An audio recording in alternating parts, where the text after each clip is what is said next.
Good morning, good afternoon, and good evening, everybody. Thank you for tuning in to another Supatease video, and Boomkin is looking like it might be the best and most dominant range DPS for the final season of The War Within. So in today's video, I'm going to be breaking down my secrets, tips, and tricks to success on this specialization, should you be deciding to take the adventure on it, because it is an absolute blast, and it's probably one of the best seasons to play it, because our haste is max. I got like over 40% haste. I'm not even fully geared yet, so we got Speedy Gonzalez Cyclones at the moment. We got a lobby here with multiple melee DPS. This is typically one of the most challenging lobbies that I've seen from you guys on my stream based on your feedback, so we're going to be running it back with this.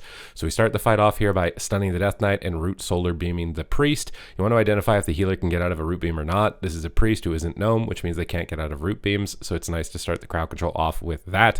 That forces pain suppression. We get a hammer of justice, and now you can see that I'm starting to pull the melee DPS away out into a corner.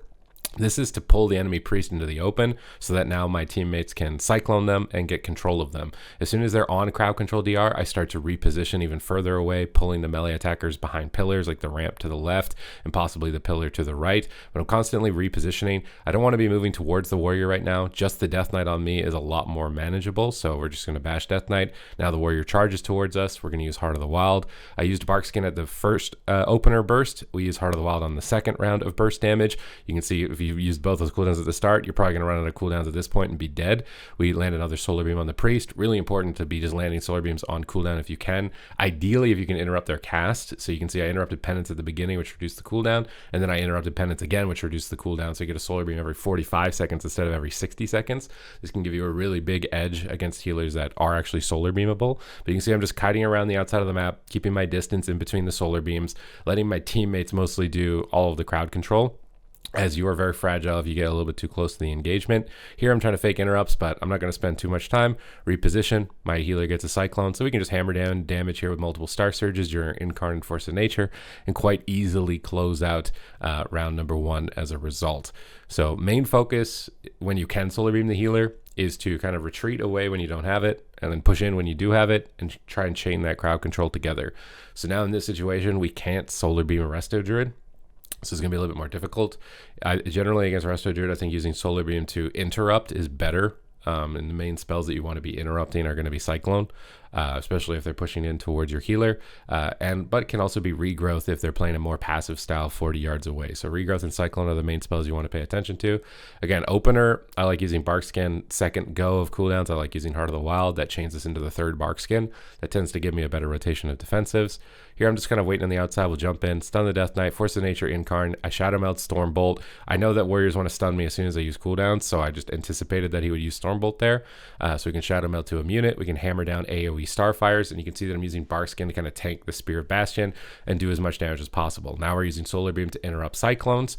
Again, very critical spell to interrupt, and when we interrupted him, we pulled the melee behind the ramp here. So now the Druid's falling behind on heal over time effects and from line of sight. We'll go for Cyclones on Warrior while the Death Knight isn't really looking at us. Typhoon the Warrior, reposition away, always using your mobility basically, always trying to move away and limit uptime from the melee attackers is the main goal here. But we've now used Heart of the Wild.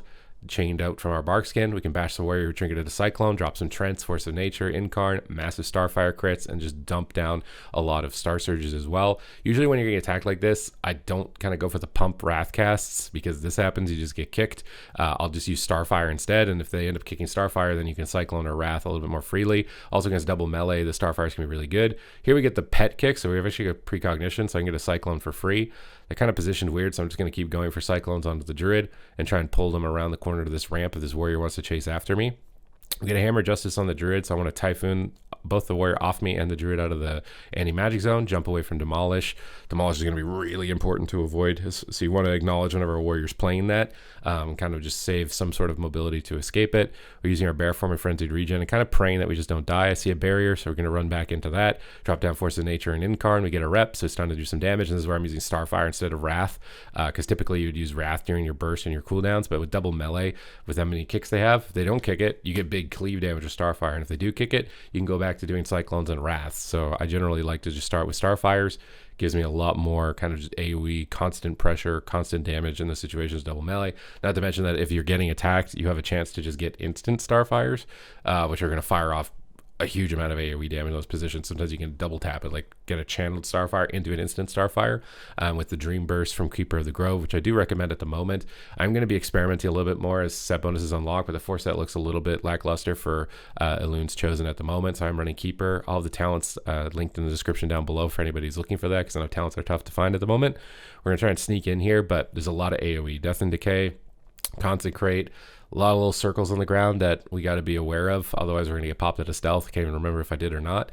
I see them grip in the priest, so we're going to try and jump in, but we get popped out by the Consecrate, so I can't get the stun. We're just going to reposition away. I know that the Death Knight wants to grip me back immediately, so we're just focusing on mobility. We bear form. Should have bark skinned already, honestly. As soon as I got gripped and wings was up, it was probably a good idea to bark skin, because now I've overlapped Heart of the Wild with it because of how scary that opener was, and that was just because of a delayed response. That's why it's better to just see a cooldown, trade for the cooldown. Instead of trying to be greedy, I try to be greedy with travel form.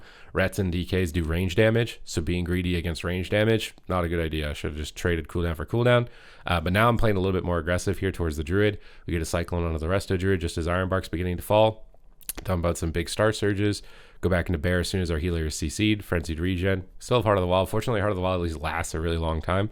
But we're getting Death Gripped. So we're trying to escape off to the side here because we're taking a lot of damage. We'll toss out some regrowths. Just spam heal ourselves. The Warrior has Dab of the Sword, so that should be a cooldown that enables them to survive. So I'll just stabilize myself. Reposition around the corner. Don't want to get too close to them, though. I want them to have to use Death Grip to be able to hit me if I can. We're just going to drop Force of Nature here at Incarn, even though we don't have CC, mostly because I'm playing Warrior Boomkin, and Warrior Boomkin is really good at killing Death Knights. So if they don't have defensive cooldowns, which they've already burned through, we can kind of just send cooldowns. You want to be basically maximizing the balance between sending your cooldowns on cooldown and then also getting crowd control at the same time, because obviously, ideally, healer isn't able to heal, and you pop Incarn, that target is likely going to be taken down, you know, expeditiously there in that type of position. But even there, I see that they don't have cooldowns. So it doesn't matter if the healer is CC'd, no Ironbark, no Icebound Fortitude, we can kind of race through. And I know that warriors are kind of a main counter for Death Knights, and we have Sharpened Blade to reduce healing. So crowd control is less important.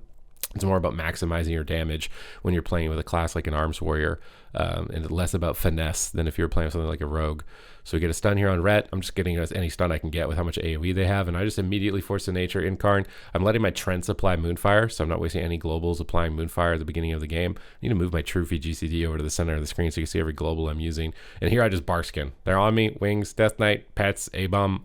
I don't care. I'm just pressing Barkskin, pulling them away from the Priest. You can see the Priest is getting vortexed here in the top corner and getting stunned. So I'm going to hold them here in this position. So either the melee get off me to run back to their healer to get healed, or the healer has to waste a lot of time running in, and more likely their target is going to die. So I'm repositioning around the pillar here where the priest is going opposite direction. If the priest runs in on top of us, it's going to be easier to CC him. Now we reposition as the priest did get into a position where they can more freely heal. But look, now they're not able to attack me. So Barkskin opener, I chain that into Heart of the Wild. We're dumping Force of Nature and Trents. This is the same ability, Trents and Incarnation, and just dumping Star Surge. Really sad the Death Knight got cloned there, because I'm going to go really ham on him with all my cooldowns. Here, healers will do this against your Incarnations. They'll dispel your dots. You do generally want to make sure you reapply them, because Star Surge amplifies the dot damage on the target. So if you don't have dots, basically all of your synergy is ruined. It's one of the main things that can counter you as a Boomy is spam dispelling healers, especially if they time it during your Incarn. But we're just pulling them away from the priest, trying to drag them in a bad spot, looking to try and land solar beams as well. However, this team has freedom, so from the Ret Paladin, which means it's a little bit more difficult to kind of just solar beam them willy-nilly. You do really generally want to land it on a cast. Here I decided to solar beam Searing Glare. Can be okay. The Warrior was Blade Storming. Didn't really want him to lose out on a lot of damage. This is also a matchup where I think we can just win with pressure, so it's a little bit less important to CC the healer. Ret Paladin's too far away from me, so I'm just going to go after the Death Knight. And look, forces him to run away from me. This is why I really like that kind of neutral play style where you're pulling enemies away and eventually they start retreating away from you, and then you can stack them up and do a lot more damage with your Warrior. Searing Glare coming through, trying Typhoon to interrupt it, jump away with Wild Charge and get into a better spot.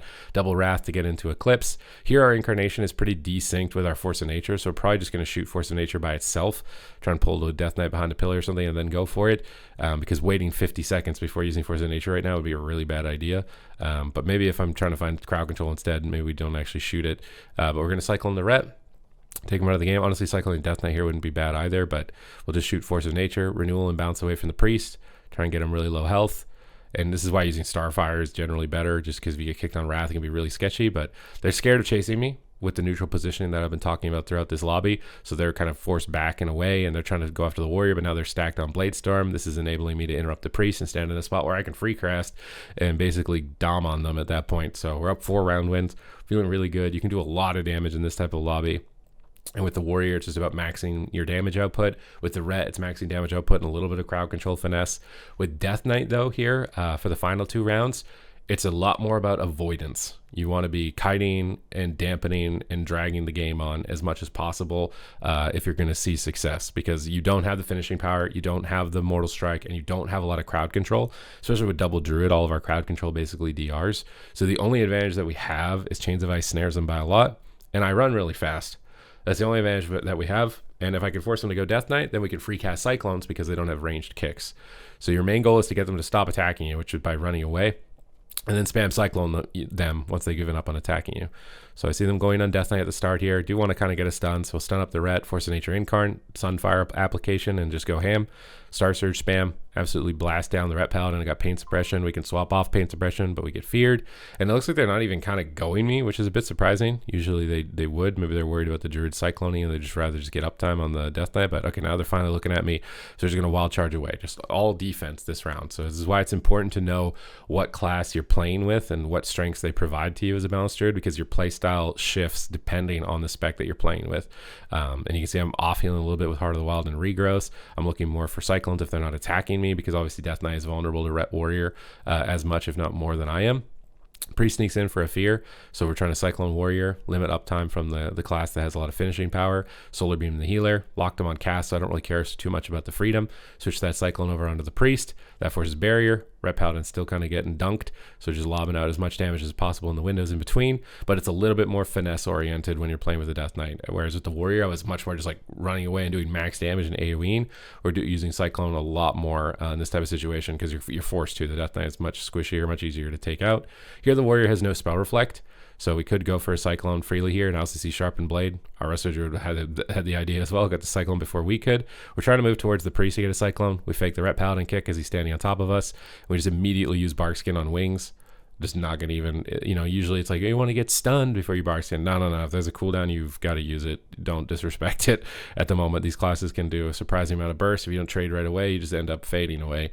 But we're just attacking anything in line of sight, blasting down the Warrior. He grips him behind the corner out of line of the Priest, and we're able to maximize the strengths of our composition here in round number 5, which moves us into round number 6, and likely the most challenging round, as Disc Priest. Generally not the best healer for this type of comp. It's going to be very unstable as far as overall healing output.